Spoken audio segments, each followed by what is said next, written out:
తిరుపతి నగరంలోని మురుగునీటి కాలువల్లో ఏర్పడ్డ సిల్ట్ను ఎప్పటికప్పుడు తొలగించాలని నగరపాలక సంస్థ కమిషనర్ శారదాదేవి అధికారులకు సూచించారు. ఆపరేషన్ క్లీన్ స్వీప్లో భాగంగా నగరంలోని ఎర్రమెట్ట, పల్లివీధి, వేసాలం గుడి దగ్గర టౌన్ క్లబ్ కూడలిలో జరుగుతున్న కాలువల్లో చెత్త తొలగింపు పనులను పరిశీలించారు.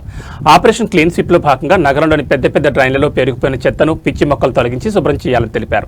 రుతుపవనాల వల్ల రానున్న వర్షాలతో నీరు సజావుగా వెళ్లేలా తగు చర్యలు చేపట్టాలని తెలిపారు. కాలువల్లో చెత్త వేయొద్దని ప్రజలకు సూచించారు. ప్రజల సహకారంతో స్వచ్ఛ తిరుపతి సాధ్యమవుతుందని తెలిపారు. ప్రజలందరూ స్వచ్ఛందంగా ఆపరేషన్ క్లీన్ స్వీప్ లో భాగస్వాములు కావాలని పిలుపునిచ్చారు. ఎర్రమెట్టలో ప్రజల త్రాగునీటి సమస్య పరిష్కరించేందుకు బోరు వేసేందుకు పరిశీలించాలని అధికారులకు సూచించారు. ఈ కార్యక్రమంలో deputy commissioner రామరయ్య, health officer Yuvanvesh, మాజీ కార్పొరేటర్ నరసింహ ఆచారి, ఏసీపీ మూర్తి, డీజీలు రమణ, లలిత, డిఎఫ్ఓ శ్రీనివాసరావు, శానిటేషన్ సూపర్వైజర్లు చెంచయ్య, సుమతి మరియు సిబ్బంది పాల్గొన్నారు.